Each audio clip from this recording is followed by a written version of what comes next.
বন্ধুরা, আজ আমি এসেছি যে ডায়াবেটিসে মাত্র দুখানা মুদ্রা করে আমরা ডায়াবেটিসে অনেক বেশি উপকার পেতে পারি।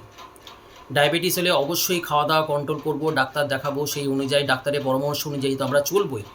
তার সঙ্গে সঙ্গে যোগা, আসন এবং যদি আমরা মুদ্রা অভ্যাস করতে পারি তাহলে কিন্তু অনেক বেশি বেনিফিট পেতে পারি। আসন নিয়ে অন্য একদিন আসবো, আজকে আমি শুধু মুদ্রা নিয়ে কথা বলি। দুটো মুদ্রা আমরা যদি রেগুলার প্র্যাকটিস করতে পারি তাহলে কিন্তু ডায়াবেটিসকে কন্ট্রোলে রাখতে পারি। তো আসুন দেখে নিই সে মুদ্রা দুটো কী কী। প্রথমে হচ্ছে প্রাণ মুদ্রা। হাতের এই দুটো আঙুল, লিটল ফিঙ্গার, কনিষ্ঠা এবং অনামিকা, এই দুটো আঙুলকে এইভাবে বুড়ো আঙুলের সঙ্গে এইভাবে টাচ করুন। খুব হালকা প্রেশার। যে কোনো ধ্যানাসনে, সিদ্ধাসনে বসতে পারেন, সুখাসনে বসতে পারেন, বজ্রাসনে বসতে পারেন, বা সিম্পল কোনো একটা জায়গাতে চেয়ারে পরেও বসতে পারেন যদি হাঁটু ব্যথা থাকে।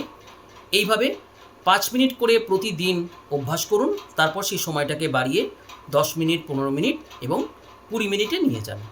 তাহলে এটা হচ্ছে প্রাণ মুদ্রা। এর পরের যে মুদ্রা সেটা হচ্ছে সূর্য মুদ্রা। সূর্য মুদ্রা কীভাবে করব? অনামিকা,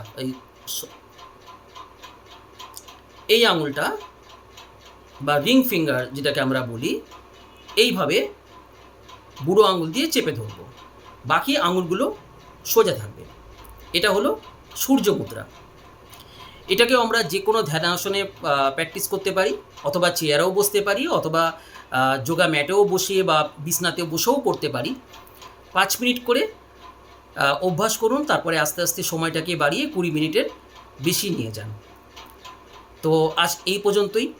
এরপরে আমি আসবো যে ডায়াবেটিসে কী কী আসন করলে আমরা বেনিফিট পেতে পারি। ভিডিওটা যদি ভালো লাগে লাইক এবং শেয়ার করুন, চ্যানেলটাকে সাবস্ক্রাইব করুন। এখানে এই পর্যন্তই। নমস্কার।